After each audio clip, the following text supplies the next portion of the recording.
Hello there, I'm Dawn. Welcome to my home in Cyprus and my channel, New Beginnings, my everyday life in rural Cyprus. If you're new here, you may not know that I have another channel as well, which is linked at the top of this chat, or if you're watching this back later and there's no chat, there's linked in the description below this video. And my other channel is called Tranquility Through Life's Natural Beauty. I do very different lives there throughout the week and lives here on Monday and Wednesday. So do take a look at my playlist of lives too. So today's video, the lives on Monday, are always little short topics, tips, tricks, fun, jokes, all sorts of different categories, lots of little segments. But first, I have been asked, as I give lots of YouTube tips and people are thanking me greatly for the help I give, I just want to address something that's been in the news, maybe not where you live, maybe where you live, about yet another YouTuber that has been arrested. And the reason I'm mentioning it is because I'm always saying to you about, if you're a small channel that's had a video removed or been told something's copyright when it's not, if you feel you're completely in the right and YouTube has taken your video down or something similar, or has banned part of your video, or doesn't monetize a certain video, any of these things, that you feel you're in the right, my advice is always this: if you see something wrong with the channel, definitely repeatedly, what you need to do is keep reporting that channel, and do keep your email of where it says you've reported a channel and the reason you've reported it. Do keep that. Then if any of the first things I've mentioned happen to your channel, you can cite all these things that you've reported, and you see whether they've taken it down, removed part of a video, or just left it live. You'll see the word live if they've just left it as it is. And then go back to your file you've made and cite these particular channels, all these things they've done that you've reported, but YouTube allows them to still remain. And then cite, therefore, it is discrimination that you've taken mine down for this in misdemeanor, that, as I say, as long as you're in the right and you haven't done anything wrong by the guidelines, then cite this as your reason. So again, if you see anything wrong with any channel that shouldn't be out there as content, that definitely breaks guidelines, repeatedly keep reporting those channels and keep that email. They'll all be in one email in the end. They'll all be listed. You click on and it says, you just star it in your Gmails and it says reported, but you'll see a whole list of everything you've ever reported will be on that same page. And then use that to justify reasons why your channel should have been left alone. So that's just linking into what's been going on recently in the last few days about the channel that creators have been arrested for terrible things to their children. And that's all I'm going to say on that matter, apart from the fact that they have been reported time and time again by many hundreds, if not thousands of people, and yet the channel was allowed to remain monetized. So that's my advice to you today, addressing the most recent news relating to YouTube. Okay, so let's get on to today's topics. That's my tips and hacks section. I have got another tips and hacks section today. So we're going to continue with information or customs, anything relating to Cyprus. And we were reading about weddings, as August is the time of weddings on YouTube. I've still got that in my head. Weddings in Cyprus. And I will continue with what we were talking about. If you want to hear more about this, then go back on my last Monday live to hear more. So I'm carrying on where I left off. This is preparations, explaining that weddings in Cyprus, the whole preparation becomes part of the wedding itself for days before the wedding. So the next morning, Saturday, two important things have to be done. Apart from the buying of large quantities of meat and chickens, The resi has to be taken to the village fountain to be washed. It is put into wooden troughs and then, with the violinist leading, it is carried by the young men through the village streets to the fountain. The other villagers follow, especially the young girls and children, and eventually someone from every house has joined the procession. At the fountain, the girls take over the washing of the resi, where everyone sings. The wheat has to be washed 7 times. When this is done, the men pick up the troughs again and dance them around before going back to the house. There, the older women have already prepared the mattress, so it is now ready to be sewn up. The young girls, again usually 7 of them, now sit down and sew up the mattress, stitching 2 red ribbons crosswise into the corners and singing a song. And the words of that song are, "Place the 4 crosses onto the 4 corners to make the bride and bridegroom lie in bed like lovebirds." After this, a small boy is rolled over the mattress as a wish for fertility and in the hope that the firstborn child of the marriage will be a boy. Da, da, da. The mattress is then picked up and danced around. When it is put down again, the bride's mother and the groom's mother bring the sheets for the bridal bed and cross them over the mattress before lying them onto it. All this is done in the courtyard of the house before the bed is made. Then the main feature of the wedding, the presenting of money, begins. First, each mother throws a £5 note, well, this may be different now, or more onto the large handkerchief that is spread out for the purpose. Then all relatives follow suit, and according to the degree of their relationship, so is the value of their gift. And it's also today, it's still pinning money on the bride's wedding dress, and whoever begins it, normally a close relative, others are expected to follow in line, let's say. Friends and other guests also pass and throw money onto the mattress, and while all this is going on, the musicians continue to play. Every now and then a coin is also thrown onto a little plate in front of the violinist, and a good musician can make as much as £50 at a wedding. Remember, this is old days, the writing. When everyone has thrown theirs onto the mattress, it is bundled up and put away. The mattress is then lifted up and danced around by some of the guests, then carried into the bedroom where the bed is later made up by the bridesmaids. In the afternoon, the wedding meal is prepared, especially the resi, which in many villages is put to cook at night and cooked on a very low fire until the next morning. The large amount of meat eaten at such wedding banquets has to be seen to be believed. At a poor wedding, about 25 chickens and at least 15 oaks of meat are consumed, plus all the trimmings. The writer says, recently, at a friend's wedding, 350 oaks of meat and 80 chickens were cooked, and about 1,000 guests came to the feast. Truckloads of beer were bought. Still happens today. Enormous weddings, and really everybody that you've ever known is invited. Resi is cooked with lamb or pork and chicken. The meat is put in big cauldrons and cooked on a gentle fire until all the meat comes off the bones, which are then removed.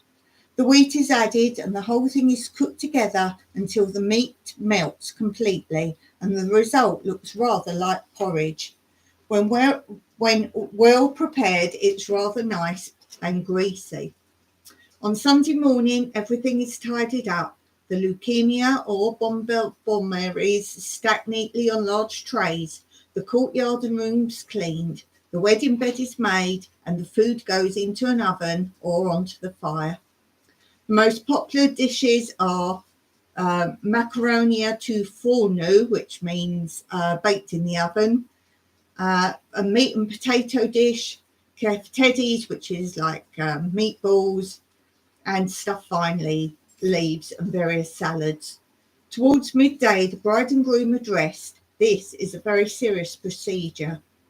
The bridegroom is shaved by the barber and dressed by the best man, who sings special songs for the occasion. Meanwhile, in our home or separate room, the bridesmaids sing while they comb and dress the bride. Now the mother is called to tie a sash. In olden days, it was a red sash around the daughter's waist, then to burn incense and kiss the girl goodbye. The same is done by the father.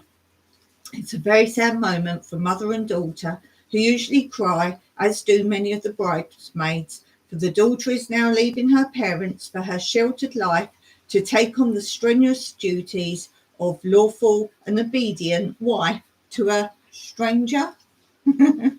Interesting. So this is the old times. So much of this still happens today. And we'll continue with that next time. So I hope you enjoyed that. What are the traditions in your country for weddings? Anything particular that you wouldn't maybe see or do in another country? I'll be interested to know that. So let me know in the comments below. And can I just reiterate, I've had lots of nasty comments this week about my speaking. I'm ignoring them all. I'm just deleting them. I should leave them up and make people look like evil people.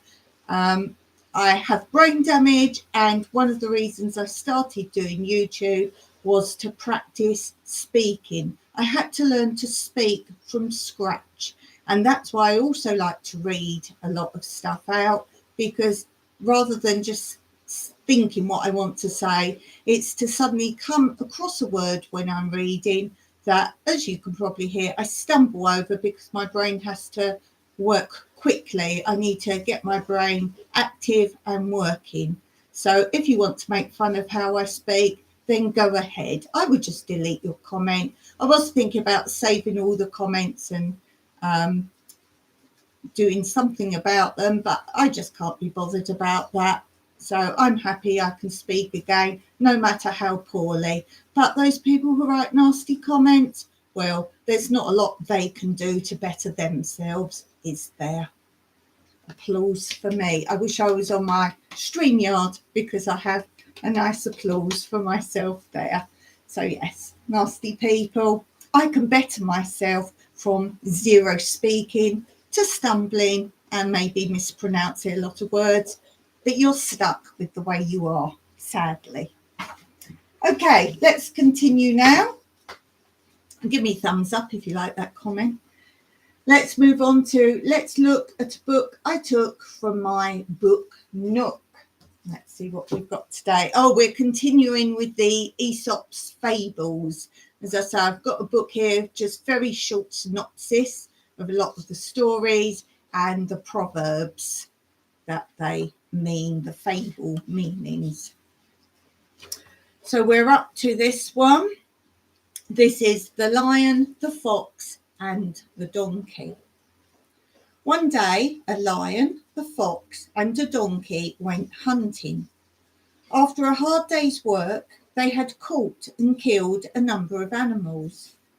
Now then, said the lion to the donkey, if you would divide up the food, we can each take our share and go home. The donkey divided the food into 3 equal portions. But when the lion saw this, in a rage, he turned on the donkey and killed him. The lion turned to the fox. If you would divide this food into 2 portions, we can each take our share and go home. The fox put the best, tenderest choices of meat into one pile for the lion, taking only a few morsels for himself. Who taught you to divide up food like that? Asked the lion. Oh, I don't know. What happened to the donkey might have something to do with it, said the fox. And the moral of that story is, it is wise to learn from the mistakes of others. That's quite a cool one. Shall we do one more? That's short. This one is The Goose Who Laid Golden Eggs. A man once owned a goose who laid 1 golden egg each morning. But as time passed, the man grew more and more impatient with waiting for his special egg each day. He said to himself, I bet that goose has got a huge lump of gold inside. So he killed the goose and he opened it up, and surprise, surprise, there was no gold, just normal, ordinary goose innards. And the moral of that story, I'm sure you would have heard this moral before. If it's not broken, don't fix it. If something is working well, leave it alone. And I'm sure there's many women listening to this thinking, my husband likes to tinker with all sorts of machinery.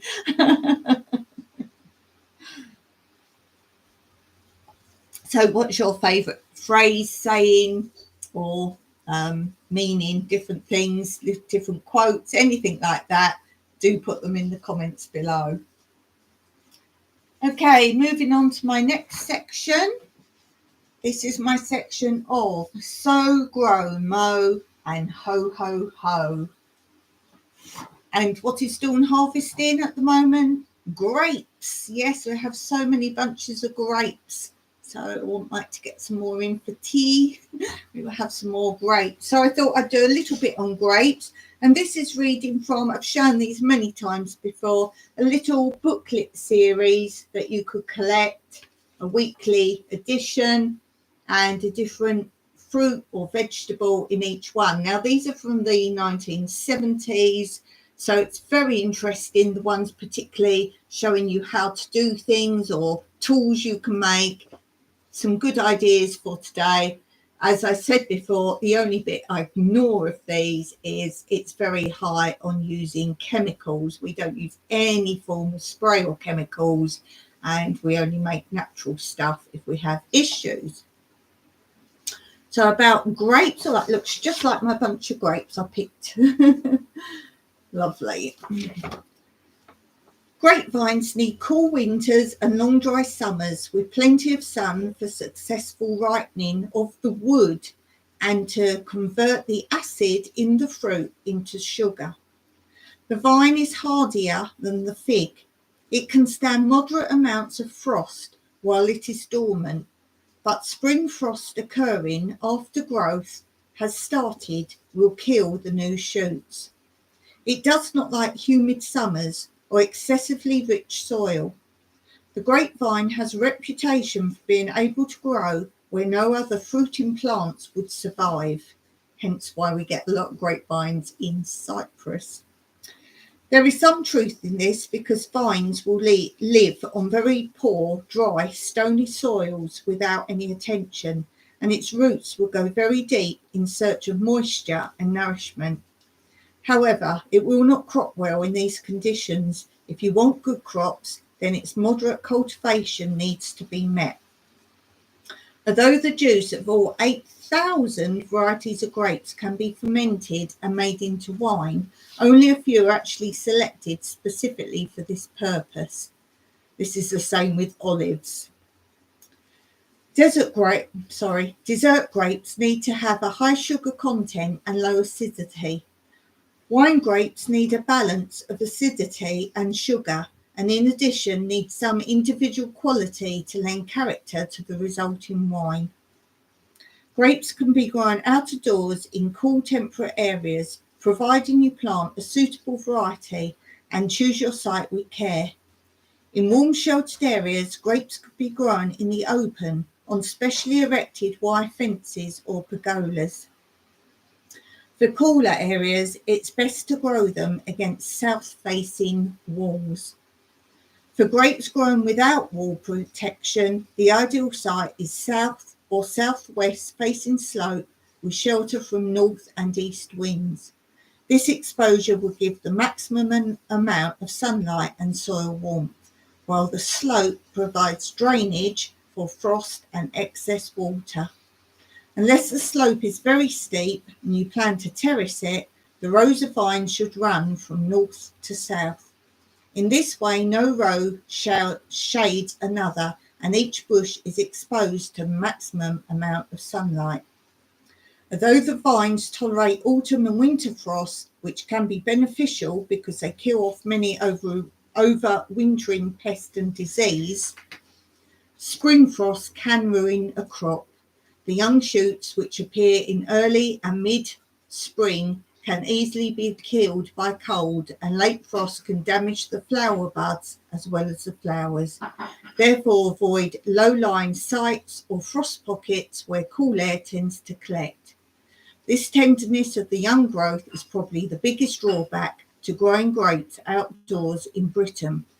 Grapes are fairly tolerant of a wide range of soils, provided the drainage is adequate.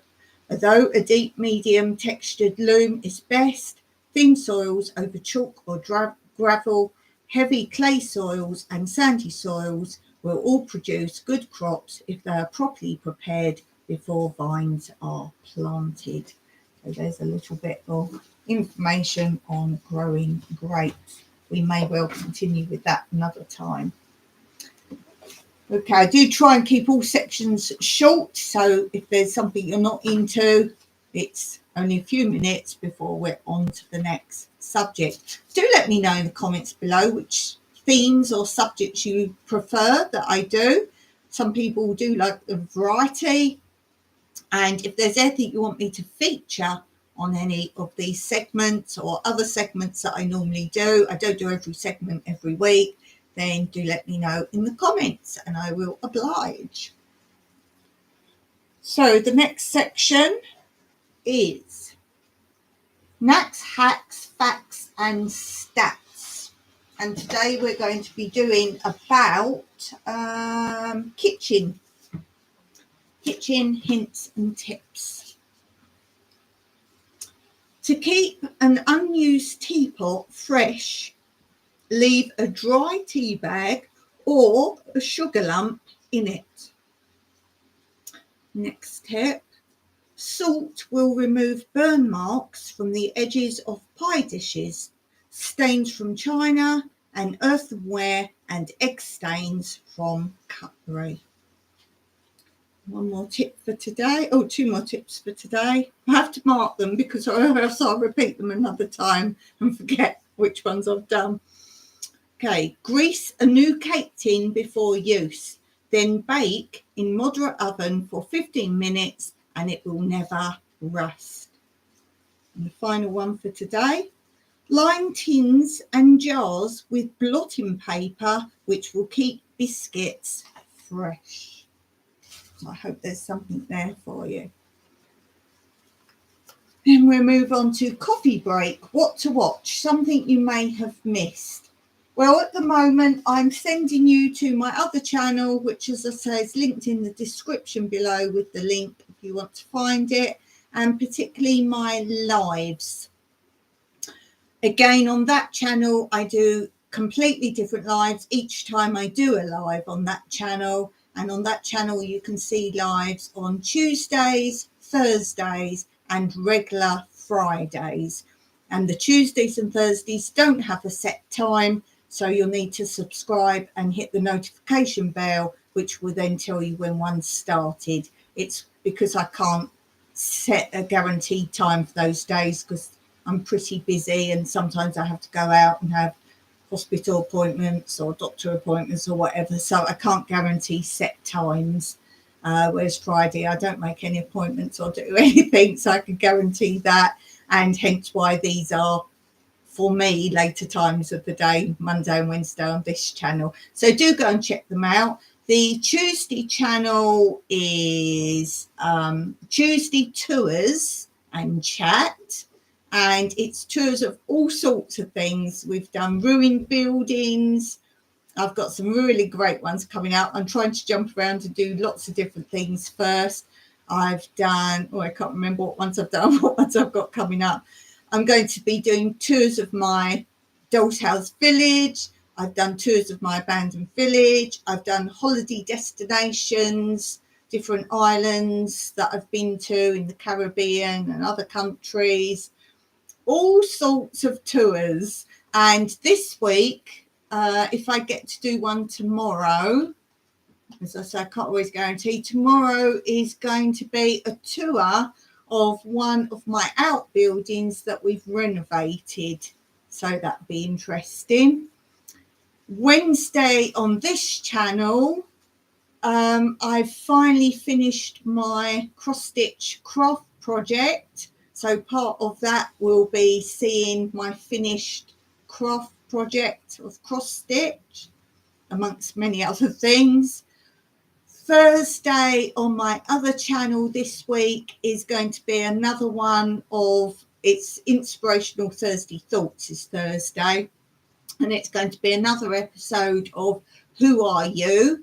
And I'm going to be looking into your personality explained via what choices you make. And I'm going to be giving you questions, and how you answer by what you answer delves more into your personality, the reasons why you made certain answer choices. And then Friday is my normal live on my other channel. And what are we going to do on that? Oh, I'm going to be talking about friend or foe. And that's not what you might think. It's actually Cyprus nature and bugs in your garden. What are friends and what are foe? And sometimes what you think might be a foe, why they're actually friends. So that will be this week coming up on all my lives. And don't forget, check out videos on both channels too.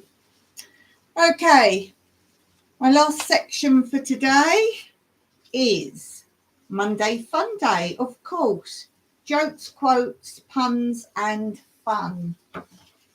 So what have I got for you today? I just have to keep putting a stone on top of things because I've got the fan going. Yes, it's still extremely hot in Cyprus, of course. So we have some jokes here, kind of. So the first one. The club's smoking room was almost deserted, as usual at that hour of the morning. Of the 3 occupants, 2 were sitting together making conversation, while the other lonely figure was in an armchair at the opposite end of the room and hidden behind an open newspaper. I didn't know, one of the 2 declared during a lull in the conversation, that the Archbishop of Canterbury was a member of our club. I don't think he is, said the other. What on earth put that idea into your head? Only that he happens to be reading that newspaper sitting over there, the first man insisted. All right, I bet you he isn't the Archbishop, challenged the disbeliever. The bet having been accepted, it was agreed, after some argument, that the only way to settle the issue was to seek confirmation from the person concerned, and that who would be decided to go and ask would be determined by a toss of the coin. The man who had initiated the debate lost the toss and accordingly approached the mystery man with a politely worded inquiry as to whether he was the Archbishop of Canterbury. Mind your own beep, beep, beep, beep, beep business, was the reply. The inquirer returned to his seat. Well, we'll have to call it a draw, he reported to his companion. The blighter wouldn't tell me. That's pretty good. You like that one? Okay, let's do another one. I quite like longer jokes, as you may know. Okay. Peter was a pleasant enough child, intelligent and well behaved, but he would bite his fingernails. His mother threatened him, punished him, but was quite unable to cure him of it. Then, one day, on the verge of despair, she discovered that Peter also had a morbid horror of becoming fat, whereupon she promptly informed him this was one of the worst methods of becoming fat, to bite your fingernails. The device worked like a charm, but it produced an interesting sequel a week or 2 later. Peter was out shopping with his mother, and while she was examining materials in a West End store, he happened to notice another customer, a pregnant woman who was waiting to be served at a nearby counter. Fascinated, he stared at her until the stranger, embarrassed, eventually spoke. What's the matter, little man? She asked. Do you know me? No, replied Peter. I don't know you. but I know what you've been doing. That's a great double meaning, that, isn't it? Not what I meant. Okay, one more joke. A young curate, newly ordained, was advised by his vicar to study carefully a collection of sermons by the former Bishop of London. The curate took his advice and began his first sermons with the words, "When I was Bishop of Stepney." That wasn't the one I meant to read. Okay. It is still the custom for members of the bar to wear hats, usually bowlers. One of the judges, on leaving a hotel after a well-attended legal function, was gratified that the cloakroom attendant handed him his hat without asking to see the ticket. "How did you know this was my hat?" asked the judge.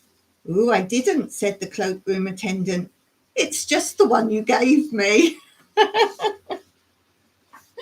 Oh, that's good. Maybe you have to think about that one for a minute.